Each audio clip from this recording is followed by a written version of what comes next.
So friends, let's talk about today's testimony by U.S. Capitol Police Officer Harry Dunn at the Oath Keepers' seditious conspiracy trial.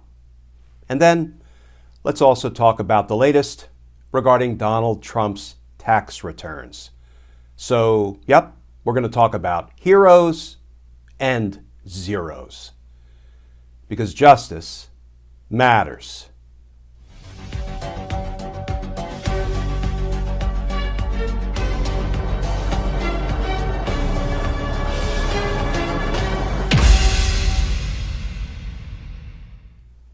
Hey all, Glenn Kirshner here. So with all of the breaking legal news today, it kind of felt like trying to drink from a fire hose. And I was trying to keep up with all the developments while I spent the whole day in court watching the Oath Keepers' seditious conspiracy trial. And I'll turn to that in a minute, but let's start with the easy and obvious story, the one about Donald Trump's tax returns. So since 2016, Donald Trump has been telling us, what? I don't mind releasing them, but I'm under routine audit. It'll be released soon. So here we are, 6 years later, and here is today's reporting by The Hill. Trump asks Supreme Court to block release of his taxes to the House of Representatives. And that article begins, former President Trump filed an emergency appeal with the Supreme Court Monday after a lower court declined to reverse its ruling, mandating that he turn over his tax returns to the House Ways and Means Committee. Guess they're still under routine audit? Friends, to the extent there's any good news here, at least the Supreme Court has seen this movie before, when they rejected Donald Trump's earlier attempts to keep the New York State prosecutors from getting a hold of his tax returns. That's enough about that story.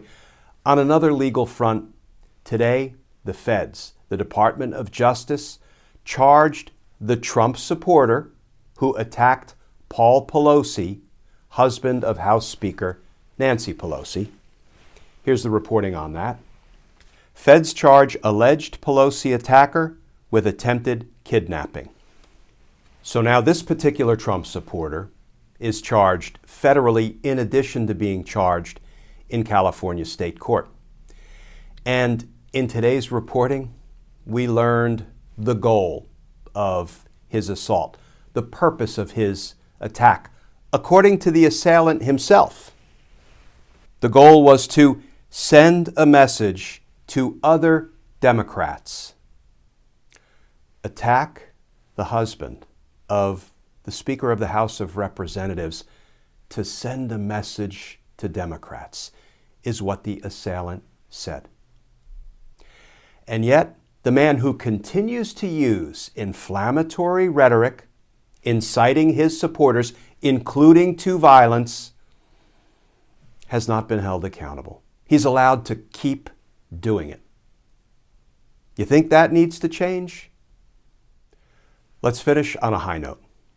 I spent today in court watching the Oath Keepers' seditious conspiracy trial, and during the morning session, I got to see U.S. Capitol Police Officer Harry Dunn testify, and I was inspired.